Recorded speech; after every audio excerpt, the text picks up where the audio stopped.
سجدہ تعبدی عبادت کا سجدہ تو کبھی بھی کسی کے لیے جائز نہیں ہوا، پچھلی شریعتوں میں بھی کبھی جائز نہیں ہوا، تو حضور کی شریعت میں بھی جائز نہیں، وہ تو صرف اللہ کے لیے ہی کیا جاتا ہے، اور اگر اللہ کے علاوہ کسی اور کے لیے سجدہ تعبدی کیا جائے گا تو شرک ہوگا۔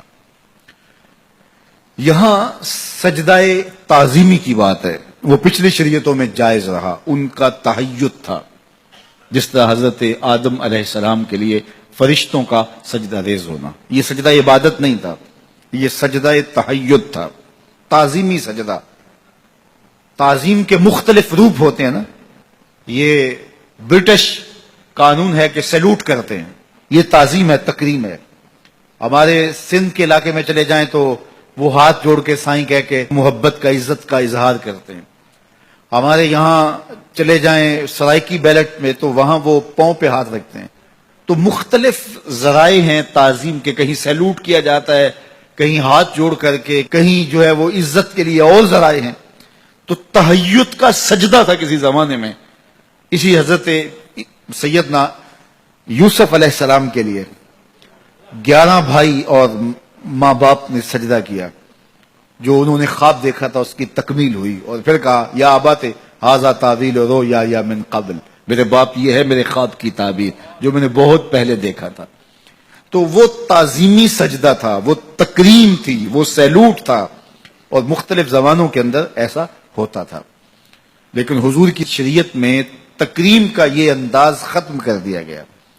اور کہا اگر تکریم، عزت، تحیّد سجدے کی صورت کے اندر جائز ہوتا میری شریعت میں تو میں بیوی کو حکم دیتا کہ وہ شوہر کو سجدہ ریزی کرے۔ تو یہ کسی کے لیے بھی جائز نہیں، حتیٰ کہ اللہ کے رسول کے لیے بھی جائز نہیں ہے۔ تحیّد کا سجدہ ماضی میں جائز تھا، لیکن اس شریعت میں سجدہ بھی جائز نہیں ہے، تحیّد کا سجدہ بھی جائز نہیں ہے، تعبد کا سجدہ تو کبھی بھی جائز نہیں رہا۔ تو اللہ کے علاوہ کسی اور کے آگے سجدہ ریزی جائز نہیں ہے، یہ بات اچھی طرح سے ذہن نشین کر لیجئے گا کہ اللہ کے علاوہ کسی اور کے لیے اگر کوئی سجدہ تعبدی کرتا ہے عبادت کی نیت سے، کافر ہوگا، مشرک ہوگا، دائرہ اسلام سے خارج ہوگا۔ لیکن اگر کوئی تعظیماً کسی کے آگے سجدہ کرتا ہے تو ہمارے علماء نے لکھا ہے من وجہ شرک ہے، چونکہ حرام ہے، کفر نہیں ہے تو وہ کافر نہیں ہوگا، لیکن من وجہ شرک اس لیے ہے کہ کوئی تیسرا دیکھنے والا شخص یہ کہہ سکتا ہے کہ یہ سجدہ تعبدی کر رہا ہے، تو من وجہ شرک ہے، من کل الوجوہ شرک نہیں ہے۔ لیکن جو عبادت کی نیت سے سجدہ کیا جائے وہ من کل الوجوہ شرک ہے، اور تعظیم کے لیے سجدہ حرام ہے، حرام ہے، حرام ہے، سخت حرام ہے، لیکن وہ من وجہ شرک ہے، من کل الوجوہ شرک نہیں ہے۔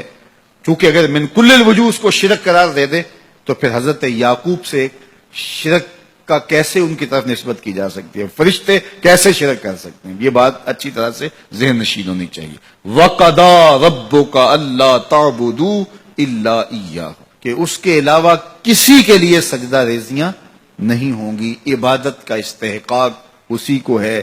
وہی مسجود ہے، وہی معبود ہے، اور وہی بندوں کا مقصود ہے۔